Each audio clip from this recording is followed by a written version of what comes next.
My heart knew this was a problem, but I was unsure of how to respond to this new feeling. Slowly, as the days passed by and our wedding approached, the feeling became more aggressive. Soon I was becoming irritated more easily. I became angry at the smallest things. The steps he took, the things he'd wear, the looks he gave me, or what I assumed he gave me. I don't like this one little bit. No, I don't. Why do you have to be like this on Eric's fruit of all people's angel? Alright, here we go. See what's going on with her. No, Erik, I don't want to do anything right now. Love, I didn't say any. You're looking at me with those sex eyes again. Sex eyes? I swear, I wasn't doing anything of the sort. You're doing it now. I couldn't control the words that were flying out of my mouth. Oh my god. Poor Erik. Something was wrong, but I continued to speak cruelly towards Erik. My heart was at odds with my mind, and I didn't know why I was doing it, but I continued my barrage. Love, what is going on? I wish I knew. What's going on? You are what's... I'm sorry. What?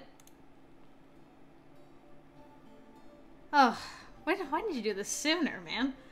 I felt Erik's enthrallment take over my body, forcing me to go weak in the knees and mule out in surprise. My mind stopped thinking about attacking Erik, and my heart felt entirely relieved that the urge was gone. Erik gently wrapped his arms around me, being sure to keep his arms around my shoulders, and rocked with me, trying to calm me down. Love, are you having doubts? No. No, I'm not. I don't know what I... You swear you're not having doubts about us? I promise. I was able to speak the truth under his spell. It was strange. It was like I was under a curse when I wasn't under his enthrallment, somehow despising every little thing Erik did. Yet I knew it wasn't true. I loved everything about him, but my mind wouldn't agree. I gripped Erik's shirt, wanting to stay close and show my true feelings for him. Listen to me, okay? I love you so much. If you have any doubts on us getting married, then please just tell me. I don't know what's going on in your beautiful head.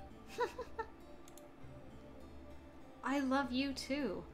I really, really do. I don't know what's happening to me. It made no sense. Why did I despise Erik, yet love him? My mind, heart, and body were at odds with each other, and I wasn't sure what to do. This went on all the way until our wedding day. Somehow, Erik managed to deal with me the entire time, enthralling me when things became rough to keep me calm. The other incubi tried to decipher what was going on with me, but none of them could figure it out. I was going to marry Erik, and then I was going to figure out what was wrong with me. I knew I still loved him with every inch of my heart, mind, body, and soul, so feeling disdain like this was not natural for me. Don't you think you should have, put the wedding off for a bit until you got this sorted out? Imagine she just, went off at the wedding. That'd be terrible. Okay. She had asked Erik to place me under enthrallment for our wedding in case I lashed out again. He reluctantly agreed and stayed with me the morning of our wedding day. I was supposed to dress alone and be by myself, but I needed Erik to keep me in check. Hey, the bathroom where we first had fun times together. I felt ridiculously warm and fuzzy as I stood in the bathroom, having come out of a hot shower with Erik. We didn't do anything together, but he remained close, enough to keep me enthralled and remain energized enough to maintain the enthrallment. Erik gently ran my brush through the strands of my hair, being as sweet and caring as he always was towards me. Because of the enthrallment, I felt each stroke and derived so much pleasure from his brushing. It was hard not to moan. Well, love, today's the big day. Yeah, I'm so happy. I truly hope so. I'm the happiest man alive to be able to soon call you my wife. I want to be your wife. I want you to be my husband. I felt like crying. Why did I have to be enthralled to say such things? I really loved him, but somehow I couldn't bring myself to say it without him casting his spell over me.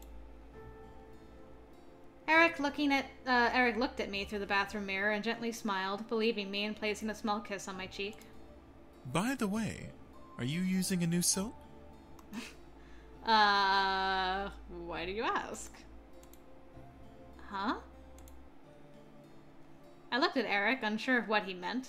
I had used the same soap I always use, so my scent shouldn't have been different. Oh, that'll be a clue, then. Eric tilted his head and gently inhaled again before smiling a little wider. You smell different. I kind of like it. You don't think that might be a clue, Eric? I blushed not because of the enthrallment, but because I didn't know I had a different smell. Was something that off about me? It couldn't have been that drastic, right? Eric finished brushing my hair and smiled, kissing my head. All right. Time for you to get into your dress. I'm afraid that I can't join in dressing you as much as I want to. Can't see the bride in her gown before the wedding. I also have to get to the ceremony venue to get my tuxedo. However, my enthrallment should stay on you until you arrive. I tried to fight back, but Eric held up his finger. No. I promise that everything will be okay. As soon as I see you, I'll enthrall you again, and we can go through the ceremony as planned. Okay? Sounds like a terrible idea.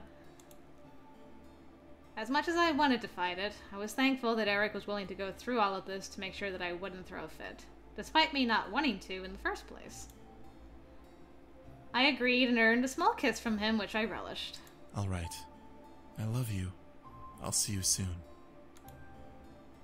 I nodded, smiling back at him before he slipped on his regular clothes and left the mansion. I felt the enthrallment on me ebb and flow through my body, so I needed to hurry and get ready before it wore off. I got dressed in the wedding dress of my dreams and smiled as I prepared my hair and jewelry. I really did look like the perfect bride, ready for her big day. Why I was acting out against it, I would never know, but I was going to fix this after saying I do. As I stared at myself, I could see a small glow about my body. Was it Eric's spell? Probably not. I wrapped my arms around myself and enjoyed the feel his spell had on me. I knew it! I knew it! That girl has demon magic. Pardon?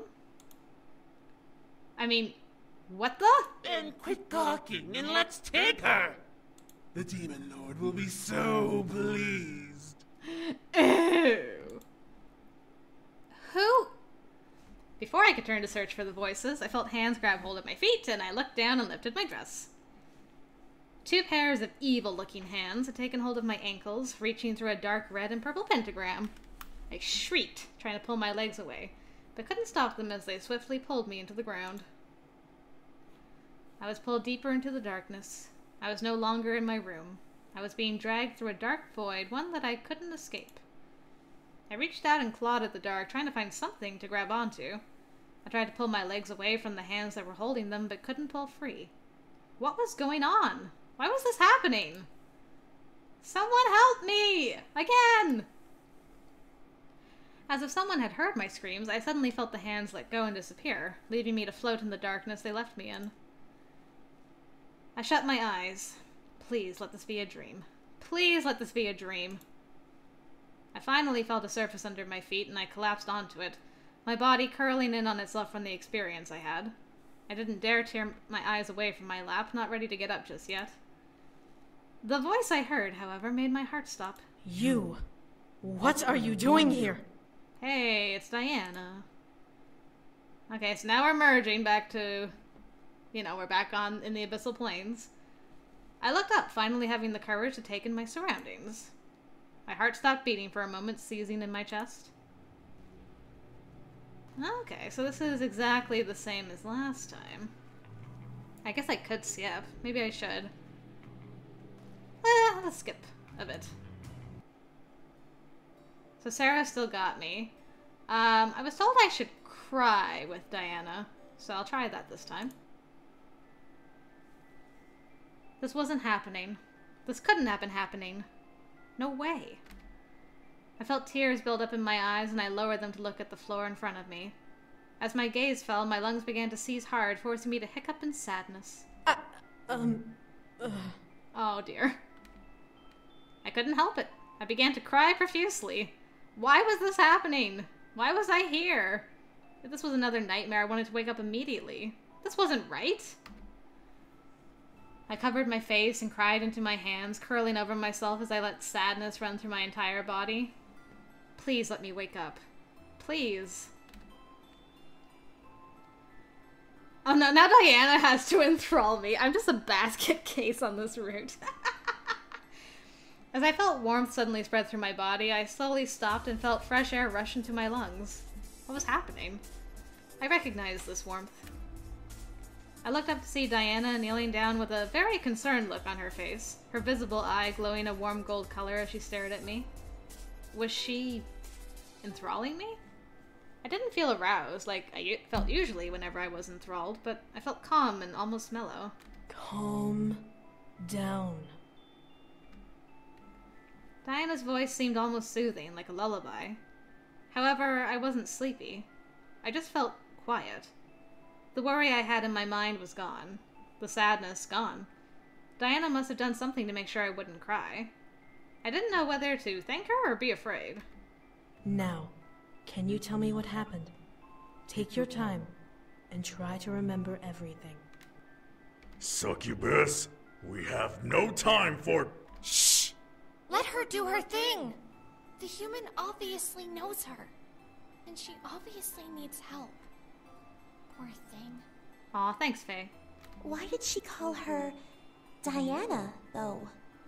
That must have been the human name she used while she was in the human world. Smart. All of you, please! Silence engulfed the room as Diana looked at the 4 beings behind her. She then turned back to me and held out her hand, ushering me to take it. Can you stand? I nodded and took her hand, standing up at last.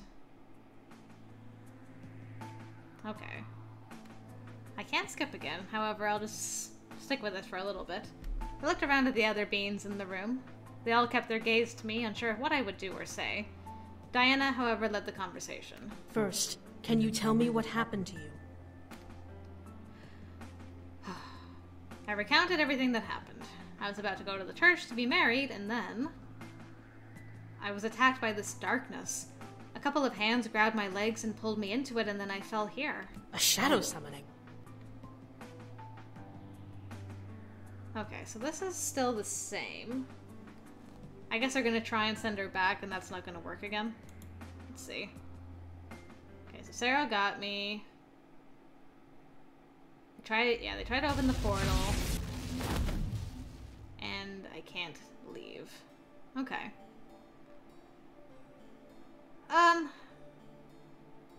Guess we might as well ask about Diana. Still stay on her good side. Alright. So what did she ask? Did you have a good rest? Okay.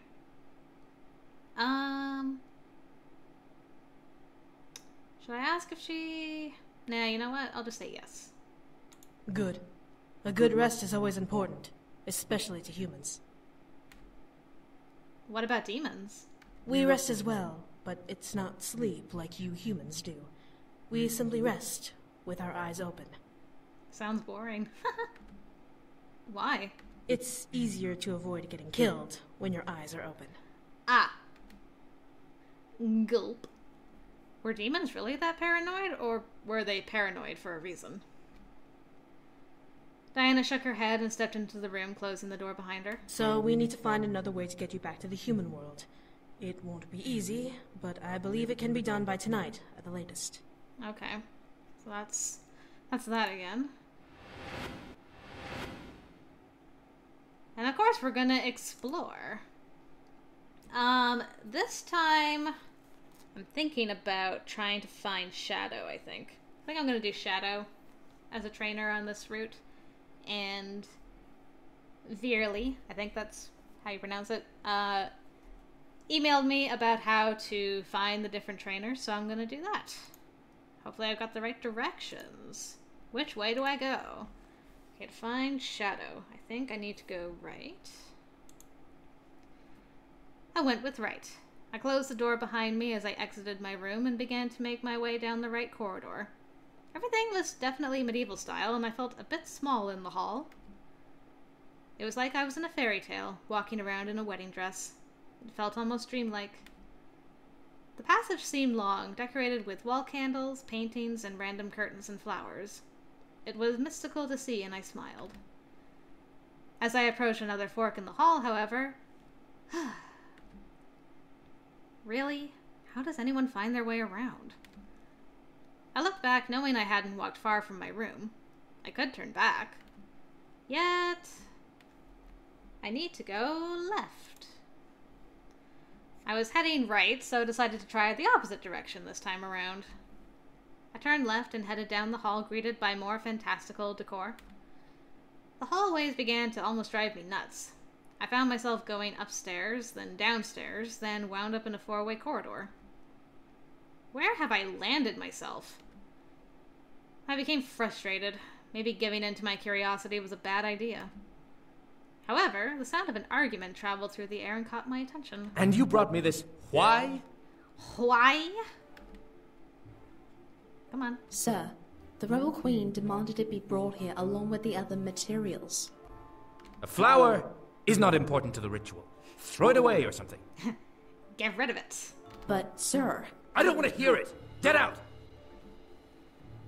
From a nearby door, a man dressed in a dark cloak holding a white lily-like flower practically ran out. He left the door ajar but let out a sigh before turning to walk away, not noticing me. What the... Heyo. He's so cool looking. I walked over and peeked in, seeing that the room was a library. It was huge, and in the middle of it by a table covered in books was the lanky man who cast the shadow spell before. I know you are there, human. Oh, well, that's awkward. How did he know? What? Was he able to smell me or something? Darn that new soap. The man turned to look at me from over his shoulder. Please don't just stand there. If you wish to come in, then come in. I'm not fond of people peeking into doorways. Fair enough. Immediately, I stepped into the room, not wanting to be rude. The man turned towards me and crossed his arms, taking in my full form. Well, what may I help you with? Huh? Oh, I was just wandering around. I didn't mean to intrude on anything. You needn't. You'll be returned to the human world soon enough. I bit my lip. He was right. I really didn't need to wander around if I was never going to return. Still, my curiosity was pulling me to explore the castle, and there I was, in a library. Well, I simply wanted to see more of the place I happened to land in. I see. And have you found anything of interest in your little exploration? I found this library, didn't I? That you have. The man turned back to the table as I took a moment to look around. There were so many books, it was almost dizzying to peer at them all. How much information was stored here? The man glanced at me as he continued to work on whatever he was focusing on. I'm curious about something, human. Since you're here, you can answer this. I turned back to the man as he straightened up and faced me once again. Are you well-versed in war? Excuse me? That came out of nowhere. Why would he expect a woman in a wedding dress to know about war? No, I can't say that I am. Humans tend to try and stay out of war. If you say so. Truly? Truly? I'm surprised. I've heard that your world is ruled by multiple leaders and beliefs. How are you not constantly at war? From the tone of his voice, it almost sounded like he was mocking me. Did he think little of humans? I glared. We try and maintain peace because we all know we're different. We don't always agree on things, but we all mostly agree that war is bad, so we avoid it. The man took one more look up and down my form, most likely searching for some physical sign that I was lying or exaggerating. When he seemed to notice that I wasn't, he rubbed his chin gently as he leaned back against the table behind him. Humans are such interesting creatures. You have your own societies and countries, ruled by presidents and governments. You are ununited, and yet you thrive. I wonder if the demon world can benefit from such a seemingly ignorant agreement. Was he being serious right now? Why was he being stuck up? I crossed my arms, glaring harder at him. Why does it matter to you what the human world does? You're a demon. Things we do there don't affect anything here. Ah, but that is where you are mistaken. The man walked around the table and gestured to the books and maps that had covered its surface. When fighting a war, you need to look at all of the details to try and find the most efficient ways to bring your enemy down. When resolving it, you must be able to not only bring peace, but you must also know how to manage the land you have conquered in the aftermath. I looked at the map to see multiple routes and ideas plastered over the parchment. Was he seriously doing this much research for this war?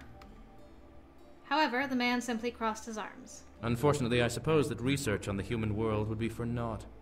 We are two different worlds, after all.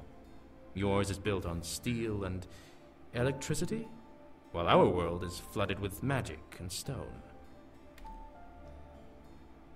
I couldn't believe what I was hearing. Why was he even talking to me at this rate? The man smirked at the agitated look on my face and chuckled.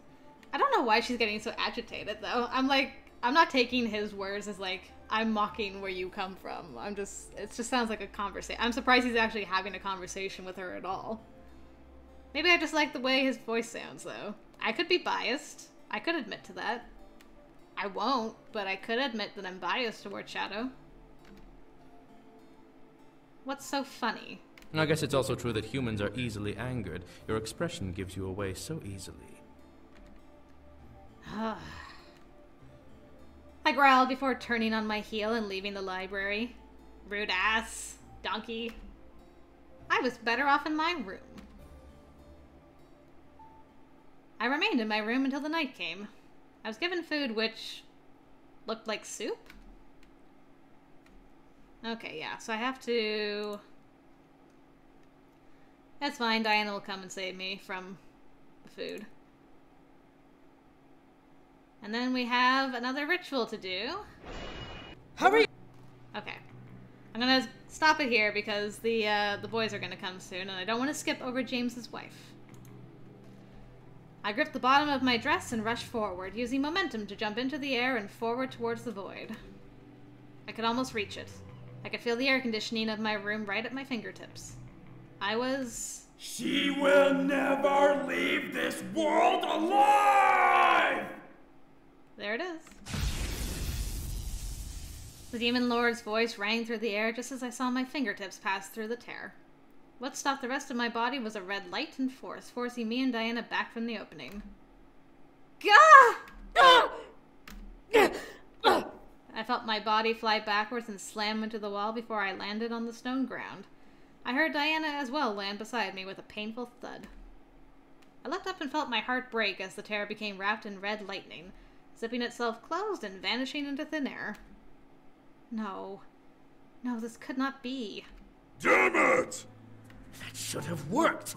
How could it have failed? We must have missed something. Was there anything we had forgotten? No. I verified everything myself. Then why was the Demon Lord able to overpower a gate spell? I highly doubt you know either, brute. Stop fighting! We need to make a plan and all of you are just being stupid! Stupid, stupid, stupid, stupid! Are you all right, Isaiah? I'm fine. I was too lost in my mind to fully understand what was going on around me. I was so close. I felt the other side. I had almost made it home. I wonder if she wouldn't still be enthralled by Erik. Eric's not here, though, for her to be angry at, so I wonder if that's still going to come into play once Erik gets here. Why couldn't I go home? Diana's grunt of pain next to me made me shoot my head towards her, and I watched her slowly push herself off of the ground and glare at the table. The Demon Lord must have done something more than simply bring her here. What could he have done? The Demon Lord is incapable of doing anything of the sort. His lackey imps must have done something to her. A spell? A curse. I looked at the rabbit woman, seeing her stare wide-eyed at me. The other demons stared at me as well, and suddenly I felt like I was on display. Was something wrong with me? Do I smell? She will not leave the demon world alive. He must have placed some sort of curse on her to prevent her from leaving this plane. In order to leave, she'd have to die. What? My mind went blank. Did the Demon Lord really curse me? Was I forced to stay in this world until I died? I could never go back? Are you suggesting a barrier curse? That would explain the red energy that sealed the tear. But dark magic like that requires... The blood of 1,000 demons. He must have sacrificed part of his army to cast a curse on her that would prevent her from leaving. The Demon Lord is that desperate for her. The only way to break that kind of curse is to kill the caster, the Demon Lord himself. She's trapped here until this war is over. My body began to shiver violently. The Demon Lord killed 1,000 demons just to trap me here. Why? Why? I slammed my fist into the ground and began to scream. I want to go home! Why? I could feel the sympathy and anger in the room, but I didn't care. I was beyond livid. I was far past broken. I was seeing red. Ah! As my voice ripped through the air, a bright light erupted through the room once again. Everyone covered their eyes, but Diana quickly scrambled to get on her knees and covered me with her body. She held me tightly as the light invaded the space and slowly began to fade. As the light finally died, everyone moved their hands to see what had happened. In the air was a white tear that was slowly opening, facing down towards the table. Something was coming. I could feel it in the air. The guard summoned his spear and pointed it at the tear, glaring at it and gritting his teeth. Something's coming! In reply, Diana summoned what looked like a saber and placed it in front of us. Ready yourselves! It could be the Demon Lord! The other demons in the room readied themselves and stared at the tear, either holding a weapon or preparing a spell. I felt the air change, becoming heavier as the tear began to grow. The energy around it began to pulsate, making everyone in the room that much more tense. I stared at the tear as well, frightened as to what was coming. Was it the Demon Lord? His minions? My mind began to cycle through fearful ideas of what was about to appear. The most frightening of all. My heart almost stopped. Fallen from the tear and landing on the table were the 5 Incubi Brothers. They were piled on top of one another, having come through one at a time. However, as the last brother landed, the boys fell to one side, toppling off of the table and landing on the floor. The rebels around me stared at the fallen pile of Incubi, confused and surprised. As the tear in the air closed, the ogre man was the first to lower his sword. What the hell? Who are they? Careful! They could be the Demon Lord's men! No! The rebels looked to me as I stood up, Diana following and still protecting me, and I stared at the boys on the ground. They all looked dazed and a bit shell-shocked from having fallen twice in rapid succession. I almost couldn't believe it. There they were, right in front of me. My mind couldn't help but remember how I had first met them. They had all been on the floor of my mansion, unconscious and wounded. Now they were on the floor, in front of me in the demon world. I know them. Heyo. I stared at the one I was meant to marry, seeing him slowly shake his head and rise from the ground. They came to rescue me. He came to rescue me. My heart became overjoyed and full of warmth and happiness. I was going to go home. The question was, how? As the sight of the boys got the demon's attention, a second tear opened above them, causing everyone to look up. Yay, 4 women dropped down from the tear and somehow managed to fall into the arms of the Incubi behind Erik. Whoa! Carrie! I gotcha! Aw, Twyla, you're so cute. Whoa! Are you okay? I gotcha! It's okay! James! Oh my goodness, you are so cute! Huh, alright. Iridessa, what a beautiful name.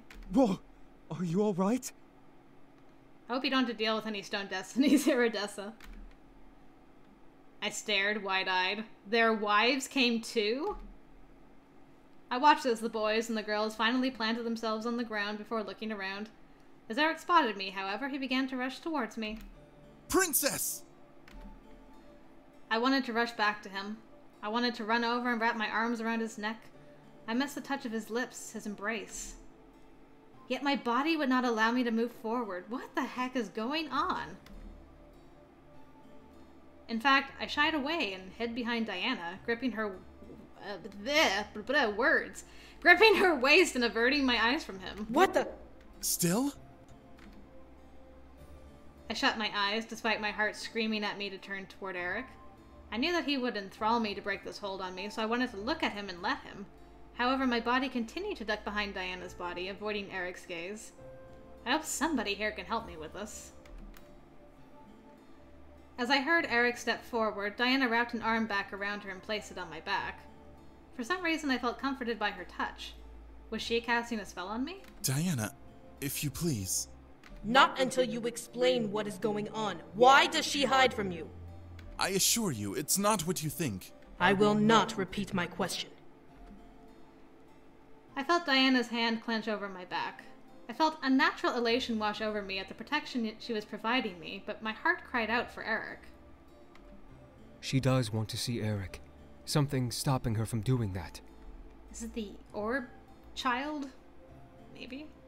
And I'm supposed to believe this?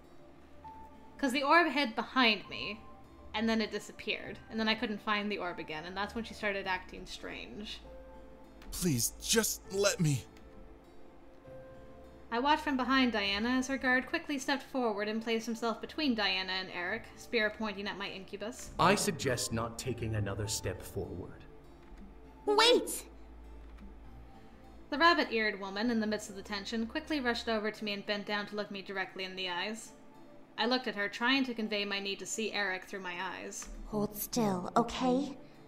What are you... Ostende mihi kotum. Staring into the woman's eyes, I watched as a warm gold hue painted over her sweetly pale blue eyes before she closed them. As if something had been unlocked, a large click resonated through my mind. All at once, I felt my will take control, and I stood up straight, now finally able to do what I desired without any resistance. Love. Erik! I quickly ran around Diana and rushed toward Erik, wrapping my arms around his neck and feeling him envelop me in his own arms. His warm embrace made my heart squeeze in my chest as I held him close to me. I smiled as Erik kissed over my cheeks, his embrace conveying how beyond happy he was to have me back, willingly in his arms. Where's my thing? Kiss him! I tightened my arms around Erik and tilted my head to kiss him. My heart fluttered at the touch and taste of his lips against mine. He eagerly kissed me back, tightening his own hold on me lovingly. Diana turned to the rabbit-eared woman with a look of pure confusion on her face. Explanations, please. What? Just... She's under some sort of secondary spell. Repulsion, it seems. What I cast on her was an emotional release spell, and that temporarily removed the hold on her. But she's been here a full day, and none of us felt any sort of hold on her. Well, we didn't exactly figure out that she was cursed either. So, you know. Cursed? I felt Erik's hold on me tighten as I looked up at his face. He looked at Diana with an expression full of concern and confusion. As I heard Diana sigh, I turned slightly to watch her cross her arms. Yes. She's been cursed by the Demon Lord. She cannot leave until she dies or until we kill him. The Incubi looked at each other in surprise, but Erik kept his eyes to Diana and kept me tight in his embrace. I'm assuming you plan to kill the Demon Lord, right? When will this happen? Yes, in 1 week's time. 1 week? Where is this number coming from, Succubus? Okay, so I can skip again. Okay, so that goes the same, talking about our options. And I'll say the trap again. Okay. Actually, I do. You all don't belong on the battlefield. What about us? Okay. You don't expect us to sit around. Actually, I do. You all don't belong on the battlefield. Whoa, whoa, whoa. Huh? I will not take untrained and unarmed beings into a war zone. Who said that line before, then? Interesting. Hold on. I interjected, stepping forward and crossing my arms at Diana. She seriously wasn't going to make us stay back while she fought the Demon Lord, was she?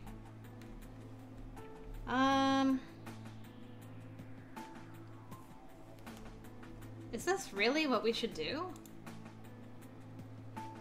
Diana nodded to me, a look of sincerity in her eyes as she locked her gaze with mine. I knew she was trying to protect us, but was it necessary? Unless you can fight, I can't guarantee that you will survive this war. Let me and my brothers train then. We're demons, for fuck's sake. We know how to fight. The boy stared at Diana as she turned her head towards Sam. He was right, though. They knew how to train, so they knew how to fight. If they fought with the rebellion, there would be a better chance of winning this war. You all realize this is a war, correct? You can die here. We understand completely. We understand, Diana. Diana could only stare at our group as we challenged her proclamation. I wrapped my hand around my fiancé's arm, frightened at the idea of participating in a war, but knowing that we needed all the strength we could muster to finish off the Demon Lord. This was the only way that I could go home. Defeated, Diana sighed and rubbed her temples. Very well. I can't exactly keep you here like prisoners, so it will be up to you if you choose to train for battle. However, I highly suggest just staying here and allowing us to handle it. I nodded, as did the others. This was really happening. We were going to kill the Demon Lord, and we had 1 week to either prepare for war or wait it out. Diana turned toward me and looked down at my outfit.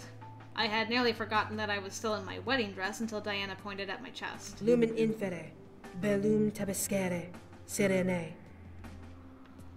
I stared at her, unsure of why she was speaking in Latin, until I felt the fabric around my body shift and change. I quickly looked down to see my wedding dress morph into an outfit that looked perfect for the demon world. The white top shifted into a long-sleeved, oversized tunic with a leather corset and vest, while the bottom part of the gown split and wrapped around my legs, forming into dark leggings. My shoes stretched into long knee-high boots. Wow. Very nice outfit. I blushed, getting used to the feel of the outfit. The corset wasn't tight, but it was still something new along with the rest of the garb. Erik, however, smiled down at me and kissed over my forehead. You look wonderful, Princess. Thank you. Faye, Rabbit, you both should finish your preparations and head over to the Demon Lord's castle for the spell. How are you going to get there? I'll get us there, no problem. Just make sure we don't get stuck there or lost. No promises. Sarah, make sure the job is done. I shall, my lady. Sarah, Faye, and Rabbit began to make their way out of the room as Diana turned to me and my group. As they left, Diana let out a small sigh. I will take you to some rooms you may rest in. Thank you, Diana. Diana merely nodded and led our group out of the room towards our new temporary rooms.